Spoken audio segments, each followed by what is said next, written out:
All right, good morning. Thank you so much for having me here today.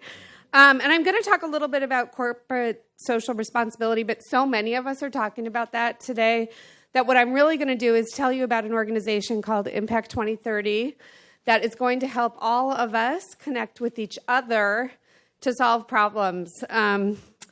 The comment repetition is the key to retention is going to really play well today, I think, with your speaker group here. But that's good because we're all going to leave remembering the one trend I'm really going to focus on, which is collaboration. Yesterday, I was actually, this is such an exciting week in New York. I'm from Chicago.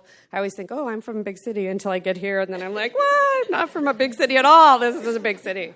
But just walking down the street and all these people walking by you who've come here and gathered here, who are these change makers in the world, I'm in awe, and I feel very lucky to be on stage with you all. Yesterday, I was lucky enough to attend the Bill and Melinda Gates Goalkeepers event. Was anyone in the room there? No. It was pretty amazing, and I heard from speakers including Prime Minister Justin Trudeau, President Barack Obama, but the most inspiring folks of the day were the people just like you who are working every day to do really incredible things and address problems all over the world. And I really felt like an imposter there, kind of like I do here, because I tried to do a little good in my little corner of the world and all over the world, but I know it's you on the ground who do a lot of that. And, you know, we live in a world where we really need to share responsibility. And it's so easy to say, you know, it's not my child, it's not my community, it's not my city, my country, or my problem. But then there's people like you who see this need and respond to it, and you are really my heroes. So I just wanted to start with that. And I have slides. I have a video, too, so I was like, well, I'll just take Amira's cue there if it doesn't come up, and I'll do it in live video presentation, so we'll see how that goes. We'll let those take their time. There are, you know, the current trends in sort of what corporate social responsibility, corporate citizenship, community involvement, whatever you want to call it. Many of us here today, we have similar jobs in our organizations, and they're called different things all the time, which I'm sure always causes pain. I used to run a nonprofit for about 10 years. It caused pain for me. Who was I looking for in the company? What was their title? What department were they in? But these trends really influence all the folks who are doing that kind of work in companies around the world. And the business environment, the influence of our employees, and especially millennials, and the really increasing important role placed on the private sector to contribute to developing solutions to global issues and do, I would say, less harm and more good, really covers a wide range of issues and factors.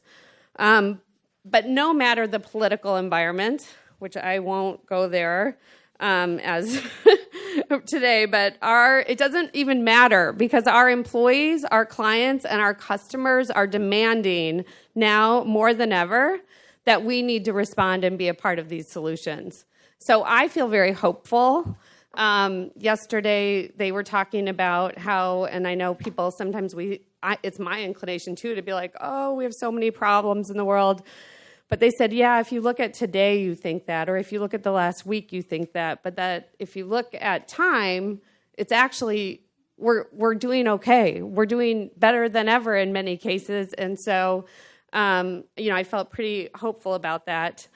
And it also reinforced for me yesterday this trend that I want to talk about, which is collaboration. I've been in this business for over 20 years in terms of sort of working in corporate social responsibility, nonprofit type space. And I can say without any hesitation that I have never seen more collaboration between companies to address issues than right now.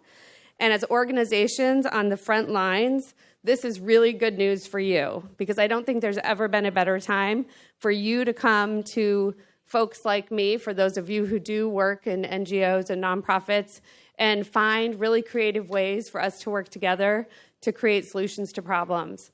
Everyone has said it. None of us can go it alone. We've tried. We sort of think I'm going to solve this one problem in the world, but I only have our company where I work, Grant Thornton, is a global financial services organization. We have people, we have arms and legs, we have some intellectual capital.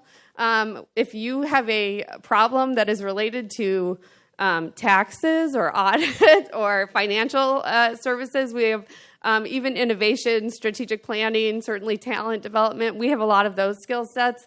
But you on the ground have a lot of different knowledge and skill sets that I need if I want to contribute to solving those problems.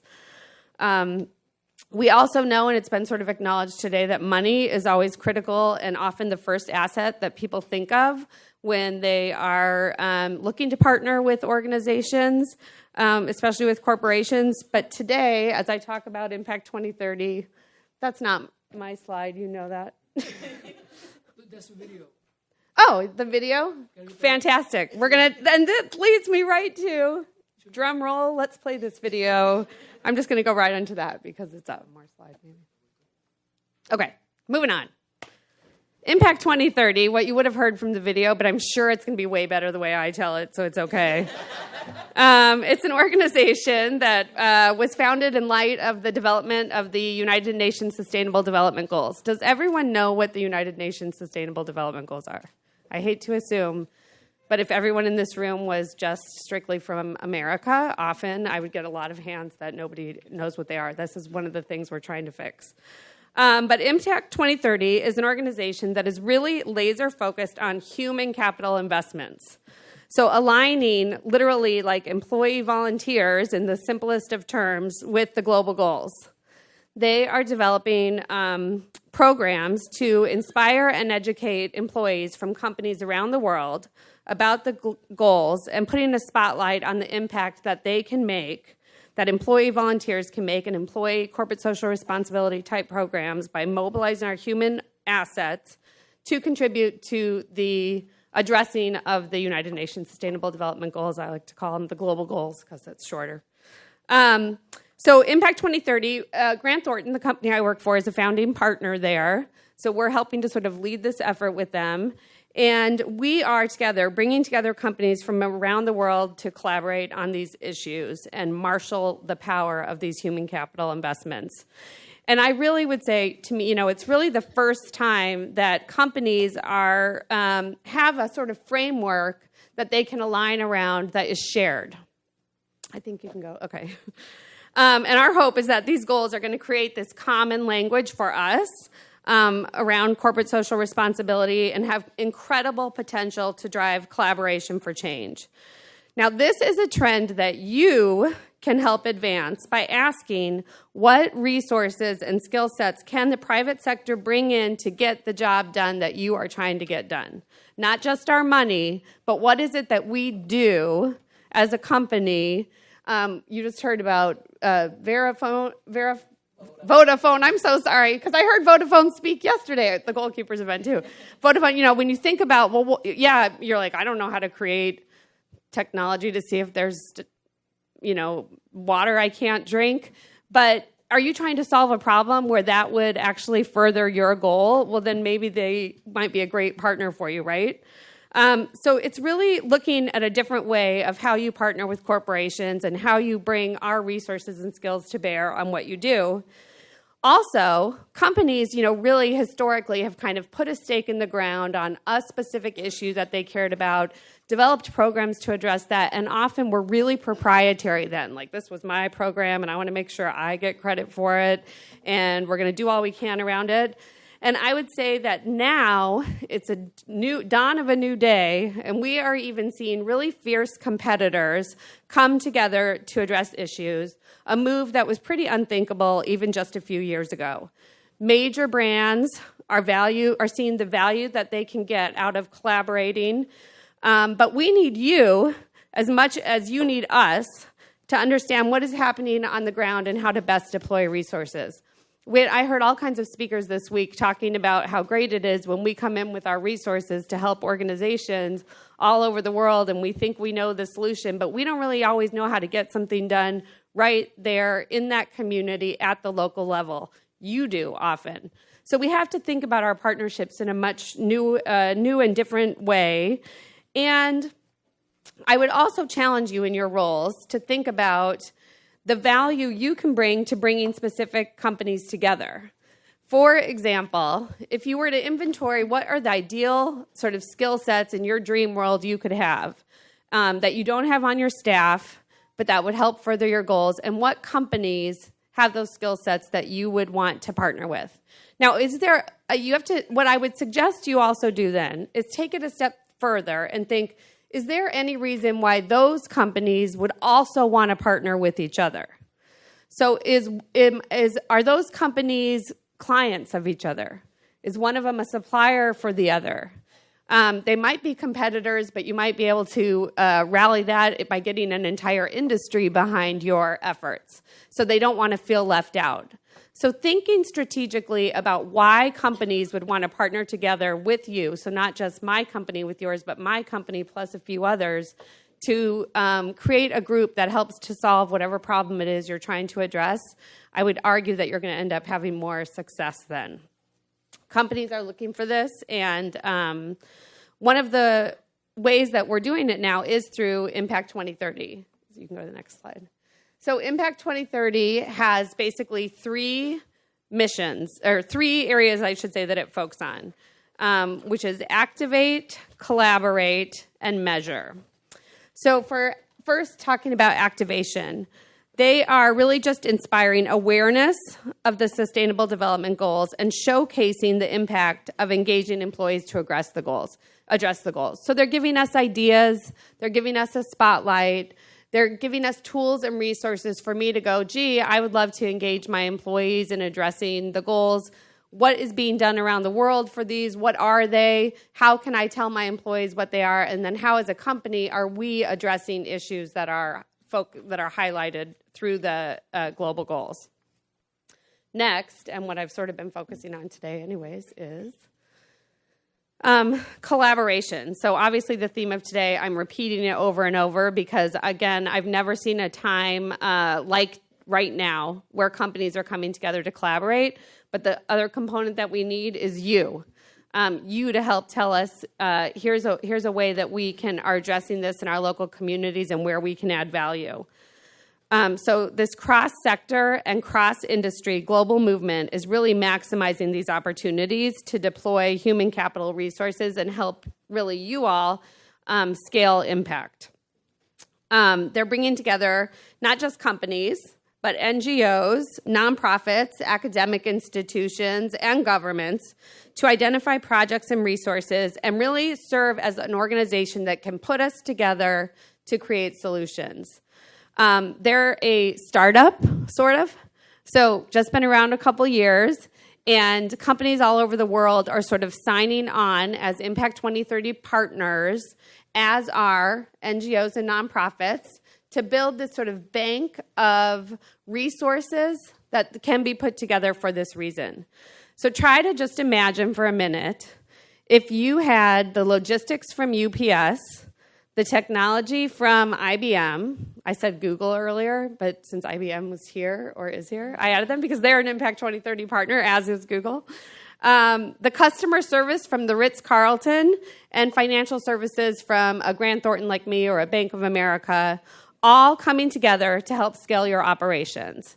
I mean, can you imagine how amazing that would be? That is the actual, that is the purpose of Impact 2030. So all those organizations I just mentioned have joined and are partners with 2030. We come together regularly. We are starting to create action teams all over the world. So I can give you an example. In LA, a coalition of companies that are committed to Impact 2030 and the city and nonprofits came together to say, what is an issue? What are we all addressing? What is an issue we can address together? And how are we going to deploy our resources to solve a specific problem? They're doing the same thing in Philadelphia. IBM's leading an effort there, and in countries all over the world. So we are ready to work together to create change. Finally, I will say the final piece of the three areas that they focus on is measurement. They're leveraging existing resources and developing methodologies and frameworks to capture and measure the impact of employee volunteering on the Sustainable Development Goals, not by hours, but by outcomes. And just on measurement, I would say, in doing this, we're going to get a lot of data that's going to help inform, I would say, data we can use in the back office to determine a path going forward.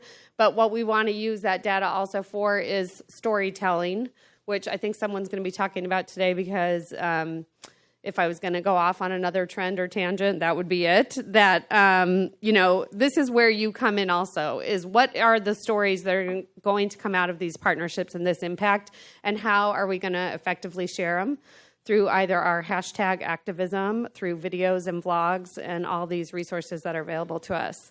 I think gone are the days of reports full of data, and it's all about sort of digital storytelling now and how we can put real faces and names to what we're doing. Finally, I just want to note, so at Impact 2030, if the Twitter person was still here, I don't think she is you can follow us on Twitter, you can visit the website, you can see how your organizations can get involved, whether you're a company, whether you're an NGO, a nonprofit. It's going to connect you with others, and as we continue to create tools and resources that help us find the best resources to put together to solve problems. And this week, we launched 2 new tools. One is a guide to engage and teach employees about the Sustainable Development Goals. These are free and open for everyone to use. So for my corporate counterparts here, it's a great way to teach your employees about the global goals.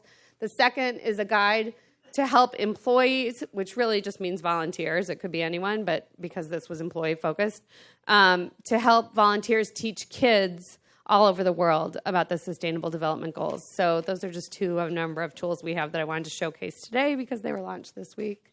And you can see the video online too, since you missed it today. So thank you very much.